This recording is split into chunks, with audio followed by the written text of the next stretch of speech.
America చేసిన ఈ దాడి తర్వాత ఇరాన్ ప్రతీకారం తీర్చుకుంటామని చెప్తోంది. కానీ అమెరికా మీద నేరుగా దాడి చేసే పరిస్థితి లేదు. గల్ఫ్లో చాలా యుఎస్ ఆర్మీ బేసెస్ ఉన్నాయి కదా ఎంజీ రావు గారు.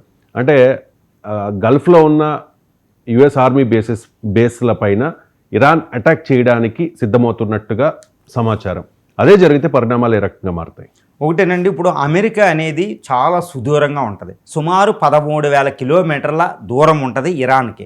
అక్కడ దాకా వెళ్ళే ICBM inter continental ballistic missiles Iran దగ్గర లేవు. కాబట్టి అమెరికా ల్యాండ్ని అటాక్ చేయడం ఇరాన్కి అసంభవం, అది లేదు. అలా అటాక్ చేసే కెపాసిటీ కేవలం ఇండియాకి, అది కూడా సూర్య అగ్ని 6 ఉంటే ఓకే, ఇండియాకి ఉంది, చైనాకు ఉంది, రష్యాకు ఉంది, ఇంకా కొన్ని ప్రపంచంలో పెద్ద దేశాలు ఫ్రాన్స్ లాంటి దేశాలకు ఉన్నాయి. కానీ ఇరాన్కి లేదు. ఇరాన్ కేవలం పెద్ద మిసైల్ వెళ్ళేది కేవలం 2,500 నుంచి 3,000 కిలోమీటర్ల వరకే. ఈ ప్రాంతంలో అమెరికా యొక్క అసెట్స్ ఏంటి, ఆస్తులు అంటే ఈ గల్ఫ్ ప్రాంతంలో ఉన్న అమెరికా యొక్క 19 bases, army bases, especially Saudi Arabia, Iraq, okay, ఖతారు, Bahrain, Djibouti ఇలాంటి దేశాల్లో 19 క్షేత్రాలు ఉన్నాయండి ఆర్మీ బేసెస్. వీటిని ఇరాన్ అటాక్ చేసే అవకాశం ఉంది. 52,000 దళాలు అక్కడ ఉన్నాయండి. 52,000 అమెరికా దళాలు, సీల్స్ అని, మెరైన్స్ అని, అమెరికా సైన్యం అక్కడ ఉంది, నేవల్ ఫోర్సెస్ ఉంది. 19 ఎయిర్ బేసెస్తో, అమెరికా ఎయిర్ బేసెస్తో పాటు అక్కడ కొన్ని అమెరికా యొక్క ఇవి ఉన్నాయండి ఆస్తులు, ఆయిల్ వెల్స్ ఉంటాయి. సౌదీ అరేబియా ఇవి అమెరికన్ కంపెనీలు, కెయిన్స్ అని, హెచ్పి అని, ఇలా అమెరికా యూకే కంపెనీలకు ఉంటుంది, అవి కూడా వాళ్ళ ఆస్తులు. ఇక రెండో విషయం ఏంటంటే అమెరికా ఎయిర్ క్రాఫ్ట్ క్యారియర్లు అక్కడ ఉన్నాయి, బ్రిటన్ ఎయిర్ క్రాఫ్ట్ క్యారియర్లు అక్కడ ఉంది, ఫ్రాన్స్, జర్మనీ ఎయిర్ క్రాఫ్ట్ క్యారియర్లు ఉన్నాయి, అవి కూడా ఈ పశ్చిమ దేశాల ఆస్తులు. వాటి మీద అటాక్ చేస్తే అమెరికా తీవ్రంగా రెస్పాండ్ అవుతుంది. ఫస్ట్ పరిణామం అది, పరిణామం. కానీ అమెరికా యొక్క పరువు పోద్దండి ఇక్కడ.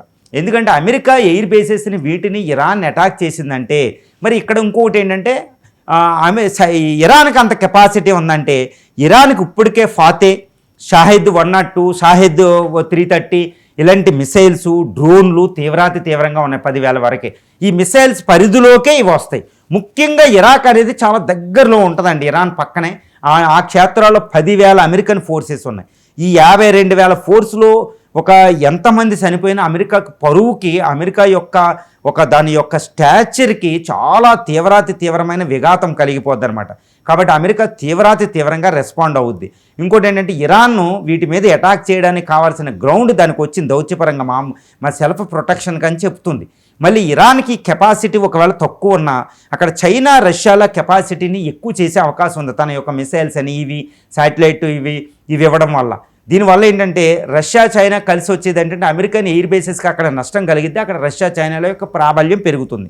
అమెరికా ఇక్కడ నుంచి ఇప్పుడు ఇరాన్ అంత శత్రుద్దేశం చేసుకుని ఇరాన్ నుంచి అంత తీవ్రమైన అటాక్ జరిగితే అమెరికా మళ్ళా అంతటి పరువు కాపాడుకున్న ఆ దేశాల్లో పెట్టడం అసంభవం. ఎందుకంటే ఇక్కడ ఇస్లామిక్ బ్రదర్హుడ్ ఒకటి అవేకన్ అవుతుంది. కాబట్టి ఇస్లామిక్ దేశాలు, అమెరికా ఈరోజు ఇస్లామిక్ దేశాలు భయపడిపోతున్నాయి.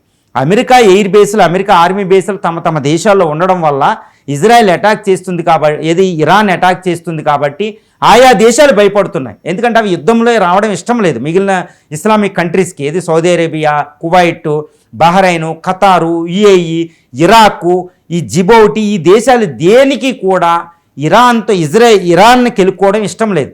కానీ అమెరికా ఎయిర్ బేసెస్లో అమెరికా ఆర్మీ ఉండడం వల్ల వీటి మీద ఇరాన్ని అటాక్ చేయగలుగుతుంది. అవి కూడా ఏమీ మాట్లాడలేవు అమెరికాని అక్కడ పెట్టుకున్నందుకు.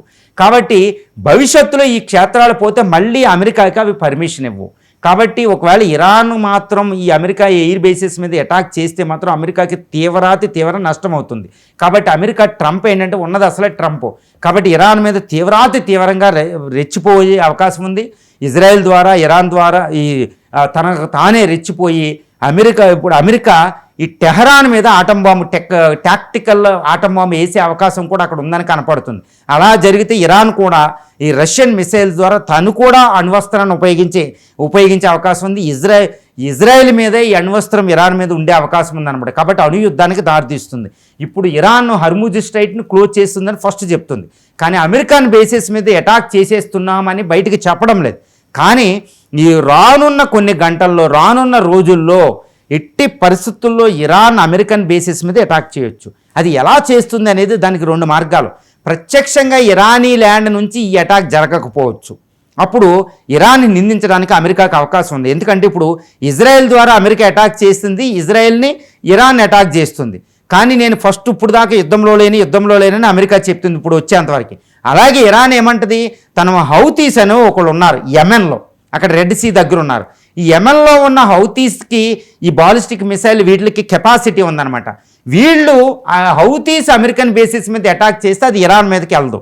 కాబట్టి హౌతీస్ ద్వారా ఈ ఎయిర్ బేసెస్ని అటాక్ చేస్తే, లేదా ఇరాక్లో ఉన్న షియా ఫోర్సెస్ ఉంటాయి, షియా తీవ్రవాద దళాలు ఉన్నాయి, వాళ్ళ ద్వారా అటాక్ చేసిన హమాస్కు ఇప్పుడు ఇజ్రాయెల్ నాశనం అయ్యారు కాబట్టి మళ్ళీ హిజ్బుల్లాకు ఉంటుంది.